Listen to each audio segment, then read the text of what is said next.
Meu nome é João Calegaro, eu nasci em Joaçaba, Santa Catarina e fui colega de infância do Rogério Sganzerla.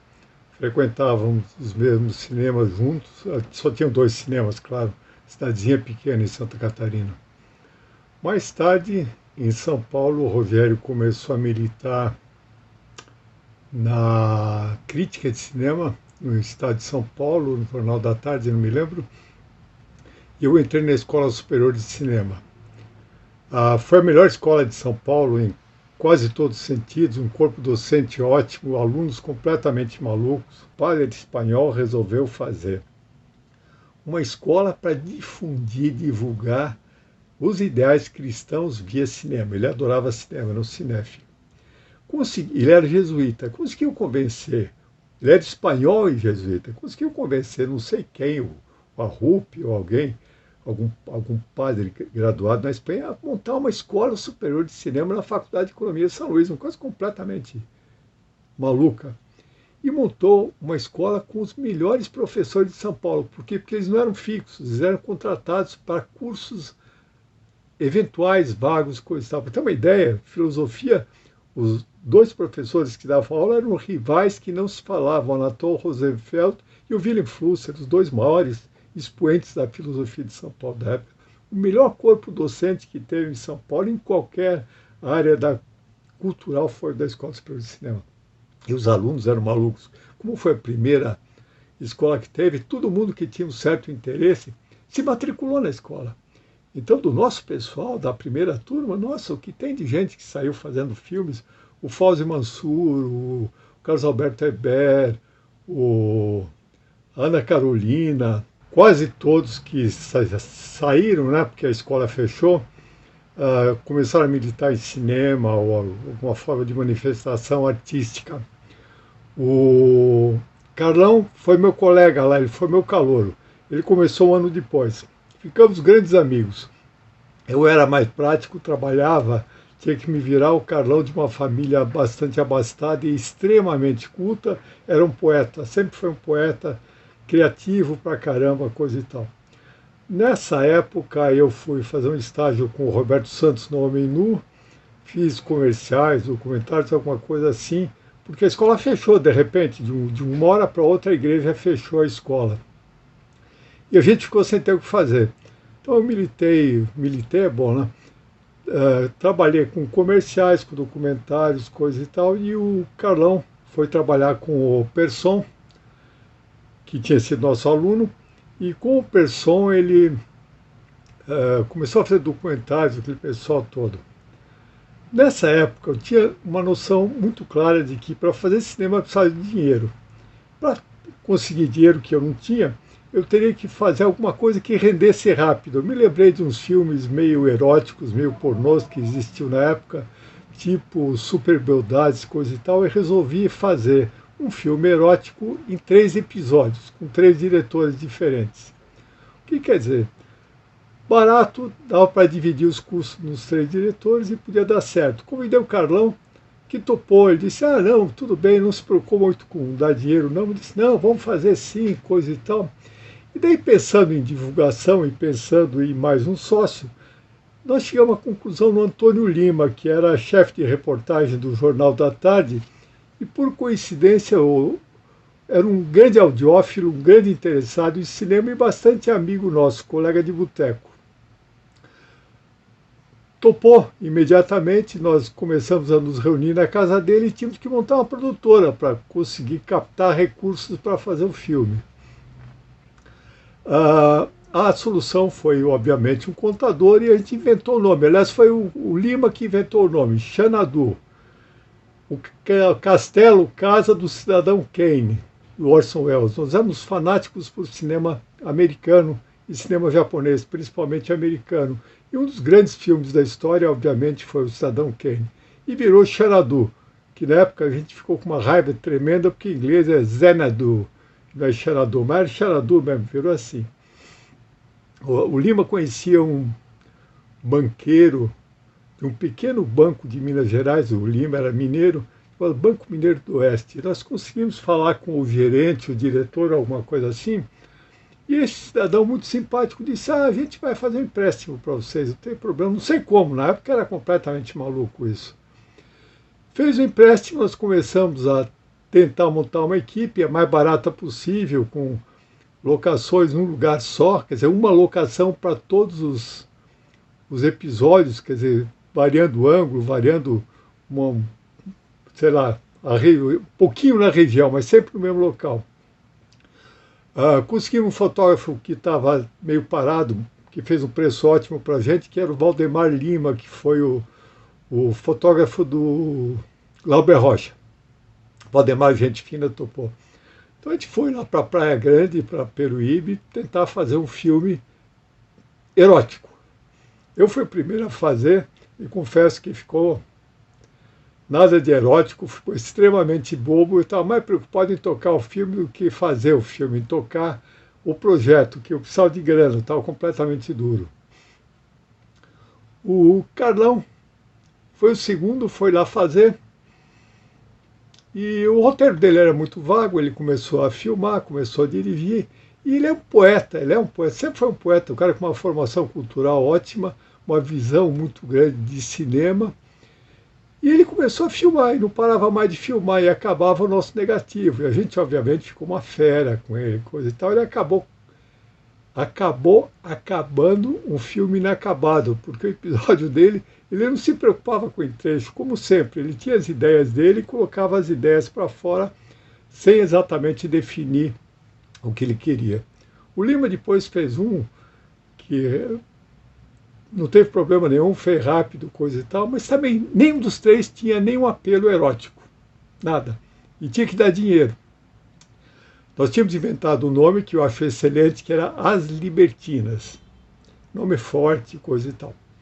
Só que, na época, quase tudo era propaganda visual, na rua, com cartazes, com aqueles bandôs grandes, coisa e tal. Nós mandamos fazer um cartaz que ficou pavorosamente ruim, mas tinha um apelo comercial. E como eu tinha feito comerciais para a DPZ, eu conheci o dono da DPZ, o famoso Saragossa.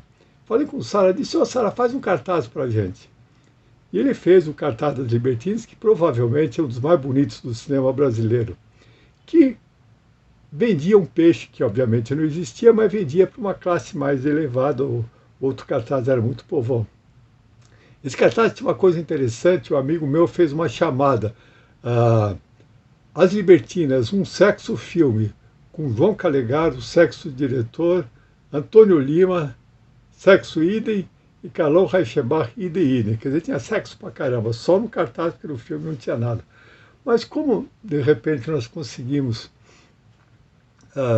Estamos precisando de dinheiro, porque o filme estava parado e tinha que brigar por distribuição, e para distribuir o filme dava muito trabalho. Os exibidores não queriam distribuir. Nós entramos de sócio com o fulano, que era dono do Cine Coral, um distribuidor, exibidor do Rio de Janeiro, que comprou uma parte do filme. Com isso, nós conseguimos uma coisa totalmente improvável. Colocar o filme em cartaz em 2 cinemas e com a divulgação que o Lima conseguia na empresa, o Lima conseguia divulgação em tudo. Como ele era chefe de reportagem do Jornal da Tarde, ainda era, conhecia todo mundo.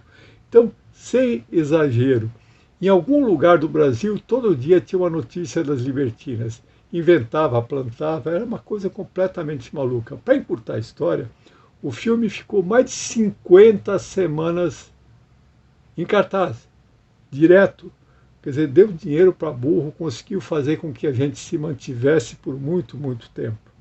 Sempre nós três. Eu era mais prático, o Carlão poeta, e o Lima era um jornalista efetivo, um cara organizado, metódico, tipo mineiro mesmo.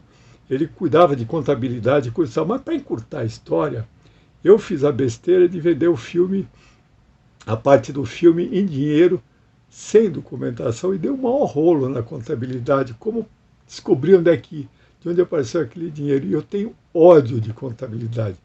Meu pai era contador e eu detesto contabilidade. E começou então o filme, ficou pronto, deu dinheiro, entrou dinheiro, a gente estava razoavelmente bem, e tinha que resolver o problema contábil. Eu me enchi tanto com a história que eu fui realmente deselegante. Eu resolvi cair fora da produtora. Eu disse, olha, vocês vão me desculpar, mas não dá, eu não quero mais, deixa estourar, coisa e tal, que é um absurdo completo e total. E realmente eu fui deselegante, eu caí fora, eu falei, por favor, vocês me substituem, vocês se viram, não quero nada, o que deu, coisa, uma coisa e tal. A história da Xanadu foi mais ou menos essa. Funcionava na casa do Lima, que era um apartamento na 9 de Julho, muito simples, em contraste com o Xanadu do Orson Welles, que era um palácio. E uma experiência extremamente agradável. Quando eu saí, o Lima e o Carlão começaram a fazer filmes mais pessoais. Quer dizer, a preocupação maior deles era com o cinema, não exatamente autoral, mas um cinema mais pessoal. Na época a gente não tinha condições de pensar no cinema autoral. Mas os dois tinham uma formação muito boa e começaram a fazer. Eu caí fora, continuei fazendo documentários e comerciais, porque realmente eu sempre precisei sobreviver. E para sobreviver, eu tinha que fazer alguma coisa que rendesse e não queria essa maluquice de burocracia contábil. Eu, para falar a verdade, nunca vi o Audácia. Eles fizeram Audácia, eu acompanhei, eu frequentava lá, eu fui na dublagem, fui na mixagem, mas acabei nunca vendo, não sei porquê. Acabei nunca vendo.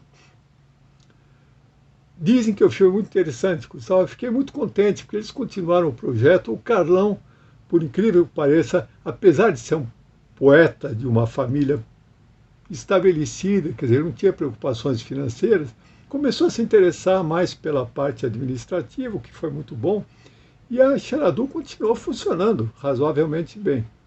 Não sei como acabou, porque o Lima acabou voltando para Belo Horizonte, e o Carlão continuou a vida dele logo como fotógrafo. Também não entendi como ele era muito criativo, muito competente. Ele estudou fotografia por conta própria e começou a fotografar e foi para frente. A Xanadu foi mais ou menos isso, uma experiência que deu certo porque o filme tinha um bom nome, porque houve uma conjunção de fatores que fizeram com que o filme rendesse. Eles, então, continuaram com o filme, mas sério, eu saí e descobri uma coisa interessantíssima. Eu estava no escritório do Masao Ono, que era um produtor, um poeta, um editor de livros maravilhoso, amigo meu lá na Boca, e tinha um livro em cima de uma revista japonesa, ele era japonês, em cima da mesa, falando de um filme do Shuei Imamura chamado The Pornographer, que era The Pornographer, An Introduction to Anthropology, um filme sério do Yamamura. E eu disse, cacete, esse nome The Pornographer é muito bom. E resolvi registrar o nome. Não tinha dinheiro para registrar, o Silvio Renaud, que era montador, entrou de sócio, disse, vamos registrar o nome. E eu acabei escrevendo um filme que foi escrito em cima de um título, só de um título, não tinha mais nada. E eu tinha uma ideia do entrecho, do tema. O Jairo Ferreira me acompanhou uma época, mas na época ele estava numa fase muito lisérgica e quase não conseguia fazer, ele mais datilografava, porque ele realmente estava maluco, muito amigo nosso, muito simpático, foi indicado pelo Carlão, mas ele não conseguia fazer, tanto que eu fiquei extremamente chocado que no livro dele ele fala que participou, que foi em filmagem, locação, e nunca foi em lugar nenhum, porque na época ele realmente ficava fora da realidade. Nada crítico, acho até ótimo, mas só que não corresponde à realidade. O que importa é saber o que aconteceu, coisa e tal. Naquela época, nós fizemos um pequeno folheto de 3, 4 páginas falando sobre as libertinas, para divulgar a coisa e tal. Sempre aquela ideia, lição do Lima, de que imprensa era uma coisa fundamental. E nesse folheto, eu escrevi um negócio chamado Manifesto do Cinema Cafajeste. O Biafra, que era crítico do Estadão, ficou louco da vida. Disse que não, o Cafajeste é do Rui Guerra, você não é Cafajeste? Disse, não, mas leia mesmo o que eu escrevi. O manifesto pregava, obviamente, uma desassociação do cinema novo, que era mais ligado à nouvelle vague francesa, e a gente era mais afins do cinema americano, do cinema japonês, do cinema meio diferente. O termo cinema cafajeste pegou. Mais tarde, muita gente usou o termo, que não é meu, obviamente, mas o termo dizendo que o manifesto do cinema cafajeste teria aparecido na época das libertinas, não era verdade? As libertinas, muito pelo contrário, a gente queria, era um cinema comercial que não poderia ter uma conotação dessa. A gente queria um cinema, obviamente erótico, obviamente não propositadamente, mas necessariamente ruim, mas nunca cafajeste. Isso não venderia o filme, muito pelo contrário.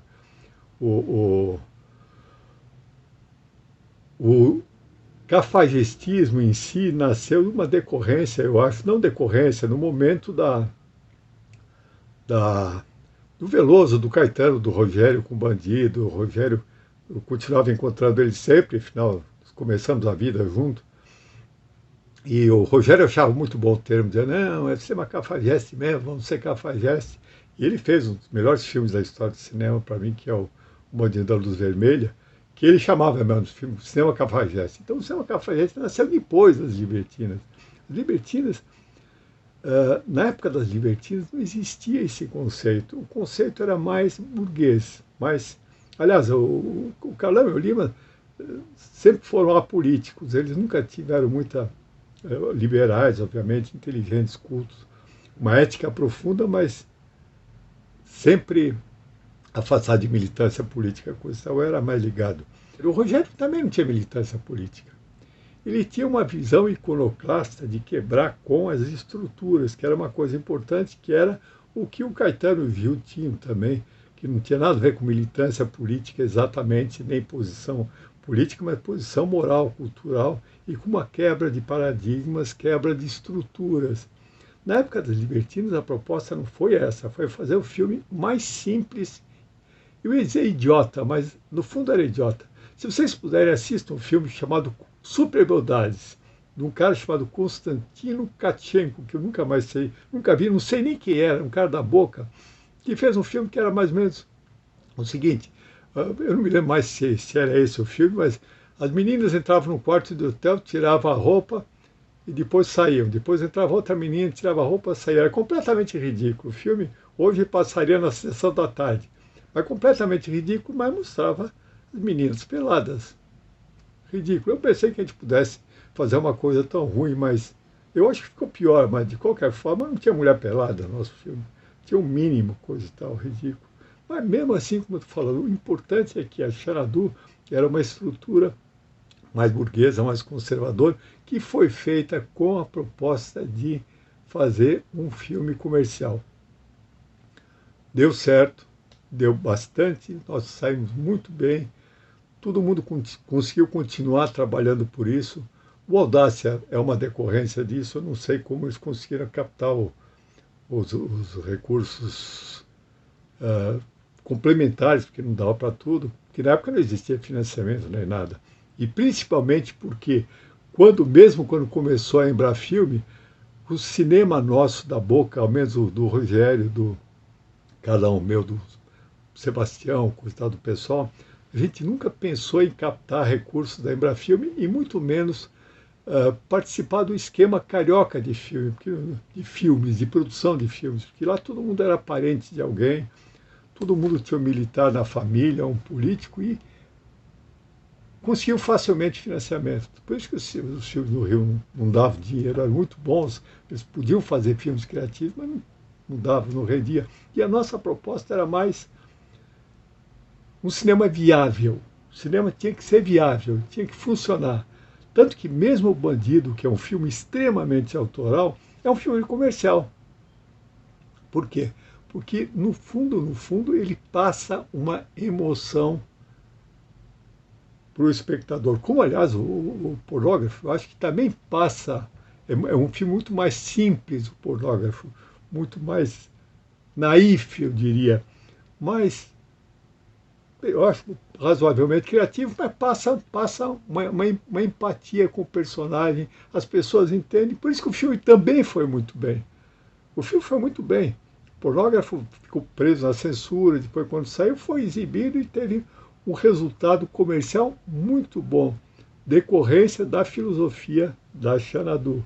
Aliás, o próprio Rogério, quando fez o Bandido, ele sabia que o filme tinha que dar dinheiro, porque tinha que se pagar. Era uma visão realista. As únicas pessoas que não pensavam de uma forma realista em fazer um cinema que desse dinheiro eram os cariocas, que tinham financiamento da Embrafilme, ou sei lá o quê. E, em São Paulo, o nosso pessoal pensava em fazer filmes viáveis. E algumas pessoas, alguns poetas não se preocuparam com isso. O Carlão foi um deles, ele não se preocupava que o filme desse dinheiro, ele nunca se preocupou que um filme fosse comercial. Ele realmente fazia os filmes que ele queria. E com o talento que ele tinha e com a formação que ele tinha, ele escrevia música, escrevia poesia, lia pra caramba. Então ele fez a vida inteira, goste ou não, filmes autorais. Mesmo quando ele fazia filmes eróticos pornôs para o Galante, os filmes eram, de uma certa forma, autorais. No fundo, muito mais próximos do que os que o Galante produziu para o Carlão, eram mais na linha da Xanadu, quer dizer, erótico com mínimo de inteligência. O Carlão fez erótico com muita inteligência. Eu, particularmente, não gosto disso aí, mas o Carlão fez filmes maravilhosos. O Lilian M é uma das melhores coisas que existe. Mas aquela linha não, mas tudo isso é decorrência da Xanadu. Por quê? Se bateu na tecla de que o filme tinha que dar dinheiro para subsidiar, para financiar filmes melhores. Isso é fundamental. Se não tivesse, provavelmente, tido esse empurrão das libertinas, empurrão de retorno, as pessoas não confiariam na gente. Quando eu fui na Boca fazer, que acabei fazendo o pornógrafo, o pessoal falou, puxa, já me conheciam, eu disse, e tinha aquela visão de que eu tinha feito um filme que deu muito dinheiro. Mesmo o pessoal provavelmente tinha visto, não importa, mas eu tinha a imagem de que eu comecei a fazer um filme que teve retorno financeiro. E depois quem entrou de sócio no pornógrafo foi uma produtora chamada AP Galante, que o cara só pensava em dinheiro, só, com toda razão, era um produtor.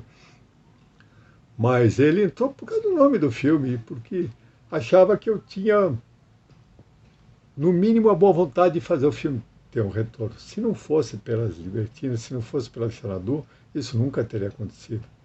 Você vê, tem gente tipo Sebastião de Souza, que fez um filme muito interessante, que não fez o segundo filme. Por quê? Porque o Trevisan, que fez esqueço o nome agora, também nunca fez mais, porque a situação era muito difícil e porque você não conseguia. Então, você tinha que ter um mínimo de apelo comercial. E eu realmente... Agora o pessoal fala, o cinema da Boca, o cinema usa de novo o Marginal, que não tem nada a ver com A Margem do Candês, que era um bom filme. O cinema Marginal, isso virou um clichê, uma marca para o pornô da Boca. Eu não concordo, eu nunca vi ninguém, eu não conheço ninguém que fez pornô na Boca. Eu conheço o Mojica, que eu sei que fez, mas o pessoal que fez, assim, idolatrado, tem sites, coisa e tal, eu realmente nunca vi nenhum filme desse e nunca tive interesse em ver. Porque a minha visão de cinema é outra. Não é elitismo, não, mas não acho graça nenhuma. Esse negócio de fazer pornô para sobreviver é picaretagem, é mentira. Quer dizer, então, o cara nasce para ser câmera de cinema, que na época era uma profissão que não existia, porque o fotógrafo normalmente operava a câmera. O cara disse, eu sou cameraman, que no cinema não se chamava câmera. E o cara resolvia batalhar, fazer qualquer coisa para ser câmera, mas era uma coisa que... É uma coisa de difícil profissionalização. O cara ser diretor e, de repente, ser obrigado a fazer pornô, não sei até que ponto, tinha tantas outras opções de fazer cinema, se quisesse. Eu teria partido para outra coisa. Eu só continuei em cinema, eu trabalho em cinema há 55, 60 anos. Desde foi a minha única profissão. E sempre me sai bem. Por quê? Porque eu fazia coisas mais objetivos, mais preocupados com a realidade. Depois eu comecei a fazer comerciais, acabei fazendo mais de 2.000 comerciais. Fiz documentário de tudo que você possa imaginar, alguns até bons, por incrível que pareça, mas era uma atividade digna. Quando eu podia, eu ajudava quem fazia filmes marginais, quem fazia filmes políticos, críticos. Eu sempre tentei ajudar, sempre participei, mas é isso a lição da Xanadu Produções Cinematográficas. Obrigado, boa noite.